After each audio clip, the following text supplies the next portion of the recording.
Hello, good morning everyone. Myself Durgesh Kumar Sonakar, class MSc third same. मेरा seminar topic है algal biofuel. तो सबसे पहले algal biofuel के बारे में आपसे परिचित कराना चाहूँगा।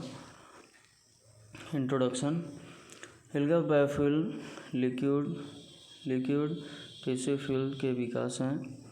यह एनर्जी के रूप में स्रोत के रूप में ईंधन के रूप में उपयोग किए जाते हैं। यह अनेक कंपनीज और गवर्नमेंट को निर्धारण प्रभावित कर रिफ्यूज कैपिटल और लागत का संचालन करता है अथवा एल्गल बायोफ्यूल ईंधन का रिप्रोडक्शन करती है, जैसे फॉसिल फ्यूल एल्गल फ्यूल्स एवं CO2 को रिलीज करता है वायुमंडल में फोटोसिंथेसिस के माध्यम से, जैसे एल्गल और प्लांट ग्रो करता है।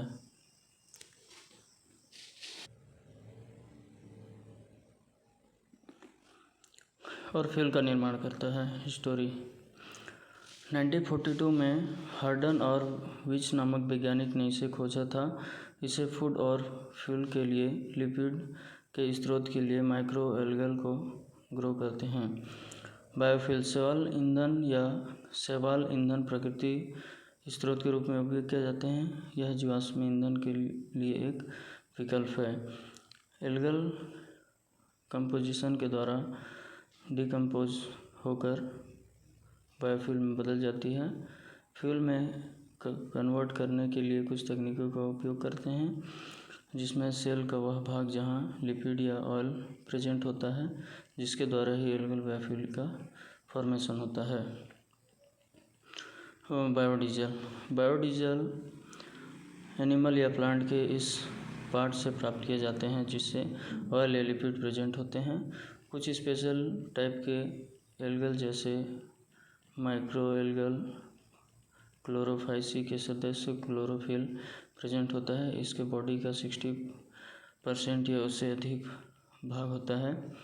ट्राइपार्ट जो कि ऑयल या लिपिड के फॉर्म में होता है, जिससे कि बायोडीजल में कन्वर्ट होने का क्षमता रखता है। रिएक्शन के द्वारा भी इसे समझ सकते हैं। एल्गल फोटोसिंथेसिस और कार्बन डाइऑक्साइड की उपस्थिति में स्नेक्स फॉर्मेशन बायोफ्यूल से बायोडीजल प्राप्त किया जा सकता है। Important of algal biofuel.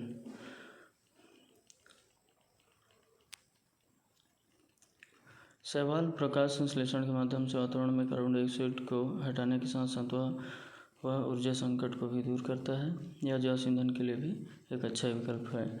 यह अन्य ईंधनों की तुलना में सस्ता है और इसे इजीली प्राप्त किया जा सकता है। बायोइथेनॉल। जीवभार बायोमास में सूक्ष्म जीवों तथा विभिन्न शैवालों द्वारा उत्पादित इथेनॉल को बायोइथेनॉल कहते हैं। परिवहन में उपयोग किए जाने वाले जैव ईंधनों में बायोइथेनॉल सर्वप्रमुख है। ब्राज़ील व एशिया में बायोइथेनॉल का पेट्रोल के स्थापन के रूप में प्रयोग किया जा सकता है। अभी तक पेट्रोल की अपेक्षा बायोइथेनॉल महंगा पड़ता है, लेकिन सरकारी सहायता के कारण इसका परिवहन में उपयोग किया जा सकता है।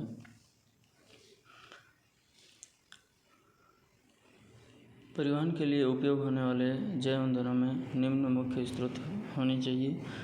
यह गाड़ी में पर्याप्त मात्रा में ले जाया जा सकता है या आयात निर्यात किया जा सकता है। ऊर्जा वाहन ईंधन में पेट्रोल के समतुल्य हो। ऊर्जा अंश में पेट्रोल में समतुल्य हो। पेट्रोल की तुलना में इथेनॉल की श्रेष्ठता।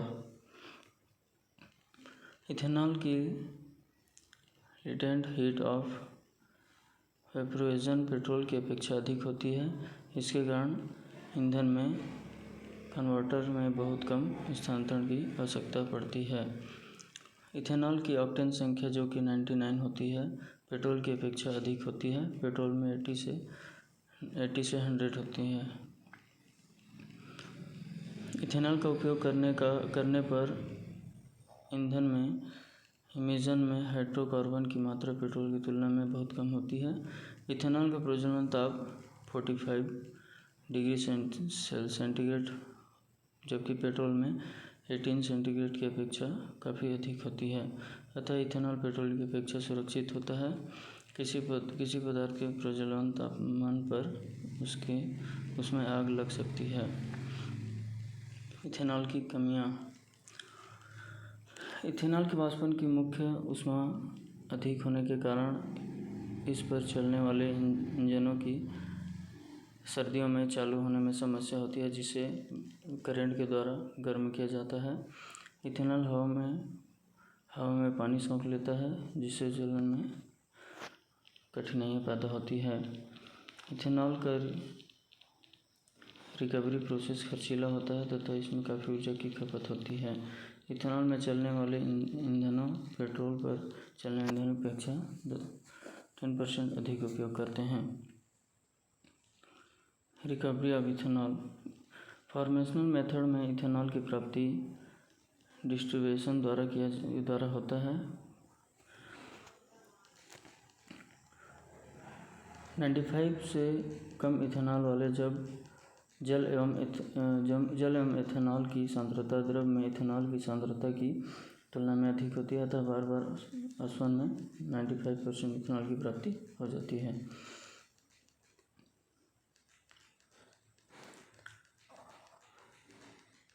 सीक्वेंशियल डिस्टिलेशन के लिए विशेष प्रकार के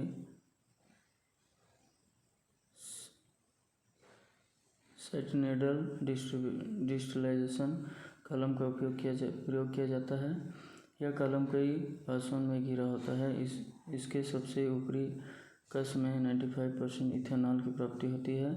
इस कॉलम को वैध या सतत प्रवृत्ति में उपयोग किया जाता है। लगभग 100% इथेनॉल की प्राप्ति होती है और बेंजीन में भी पुनः प्राप्त किया जा सकता है।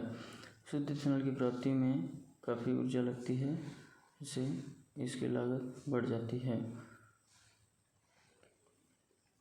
Production of biodiesel from lipid के द्वारा बायोडीजल कैसे प्राप्त किया जा सकता है?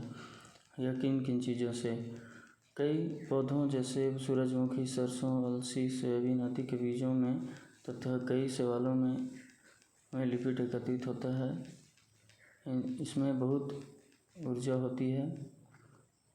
इन्हें जेटरों आदि को गर्म करने के लिए चलाया जाता है। लिपिड की विस्कोसिटी अधिक होने के कारण इन्हें ईंधन के दहन कक्ष में इंजेक्ट करने में परेशानी होती है। लिपिडों में उपस्थित वसी अम्लों का स्थिरीकरण करने पर प्राप्त द्रव को बायोडीजल कहा जाता है। इस बायोडीजल का उपयोग करने पर ईंधन खपत कम होता है, परंतु बायोडीजल काफ़ी महंगा होता है। फिर भी यूरोप में इस बायोडीजल में अत्यधिक रुचि होती है, अधिक उपयोग किया जाता है तथा उत्पादन क्षमता में वृद्धि की जा सकती है। लेकिन विकासशील देशों में वनस्पति तेलों की कीमत की आपूर्ति लगभग हमेशा मांग से कम होती है, अतः विकासशील देशों में इस बायोडीजल में उपयोग करना की संभावना लगभग बहुत कम होती, नगण्य होती है। Production of biodiesel from hydrocarbon के द्वारा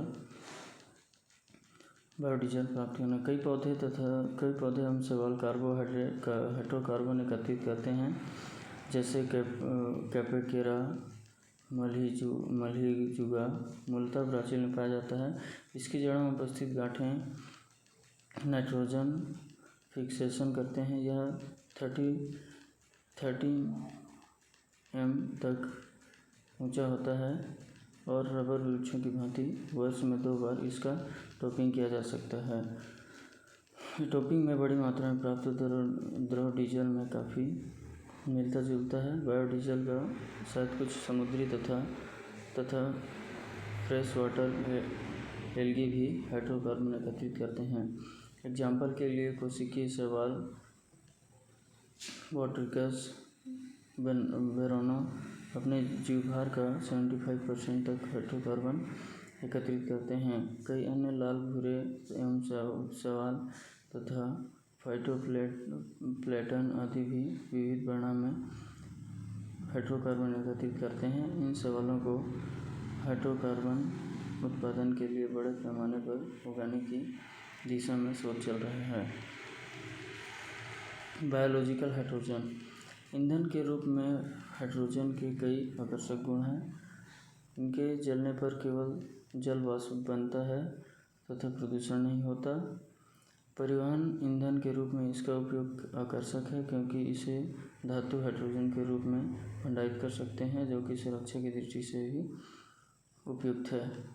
इसका एनर्जी मास अनुपात काफ़ी उच्च होता है और ऊर्जा आदि में किया जा सकता है, लेकिन इसके उत्पादन और उपयोग की विधियाँ काफ़ी खर्चीली और हाइड्रोजन गैस युक्त होने पर वातावरण में मिलकर स्पेस में गायब हो जाता है। अतः वर्तमान में जैव हाइड्रोकार्बन उत्पादन एवं उपयोग एक लंबे एवं गहन शोध का विषय है। H2 उत्पादन की निम्न विधियाँ। इन्हें 2 विधियों से उत्पादन किया जा सकता है। पहला इलेक्ट्रोलाइसिस वाटर और दूसरा है गैसिफिकेशन ऑफ बायोमास। जैविक कारकों जैसे शैवाल बैक्टीरिया द्वारा उत्पादित H2 को बायोहाइड्रोजन कहते हैं। जैव हाइड्रोजन का उत्पादन निम्न 2 प्रमुख विधियों में किया जा सकता है। पहला अवायवीय किंडन के द्वारा तथा जल का प्रकाश अपघटन द्वारा। Anaerobic bacteria. ये बैक्टीरिया सबस्ट्रेट का ऑक्सीडेशन करने के लिए डीएनए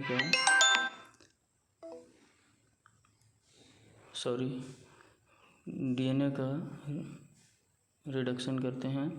अतः सबस्ट्रेट की ऑक्सीकरण जारी करने के लिए अनिवार्य है। इसकी कोशिका में NADH में इलेक्ट्रॉन को H+ आयन में स्थानांतरित करते हैं, जिससे H2 का उत्पादन होता है और NAD+ का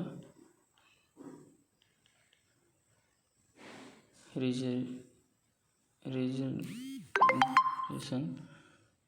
होता है।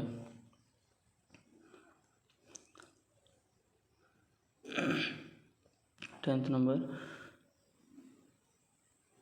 Photosynthesis algae. कई सूक्ष्म शैवाल विशेष रूप से कम प्रकाश में H2 उत्पादन करते हैं। इनका फोटोसिंथेसिस अप्रोचेस जल एवं वायु में विभक्त करता है। फोटो सिस्टम होता है जिसके ऑक्सीकरण के दौरान इलेक्ट्रॉन का H+ आयन में स्थानांतरण होना, जिससे H2 का उत्पादन होता है। कम तीव्र प्रकाश में लाइट लगभग 15% ऊर्जा का भंडारण H2 के रूप में पाई जाती है।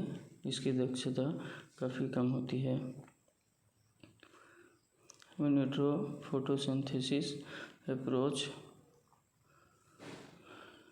Heterogeneous method. सूर्य की ऊर्जा में उपयोग में जल से H2 उत्पादन के लिए क्लोरोप्लास्ट एवं हाइड्रोजन को युग्मित करके एक विट्रो पद्धति का विकास किया जाता है। इस पद्धति में फोटो सिस्टम क्लोरोप्लास्ट की उत्पत्ति में जल से H2 व O2 का उत्पादन करता है और हाइड्रोजन H2 एवं इलेक्ट्रॉन में आपस में जुड़कर H2 बनाता है। यह विट्रो पद्धति द्वारा उत्पादित H2 है। कंक्लूजन। एल्गल बायोफ्यूल और एल्गल बायोफ्यूल तरल द्रव्य जीवाश्म ईंधन है। यह ऊर्जा के स्रोत के रूप में ईंधन के रूप में उपयोग किए जाते हैं। इसके विस्तार में जैविक ईंधन को बढ़ावा मिलेगा तथा पेट्रोलियम ईंधन की समस्या से वातावरण को प्रदूषित होने से बचाया जा सकता है। Thank you.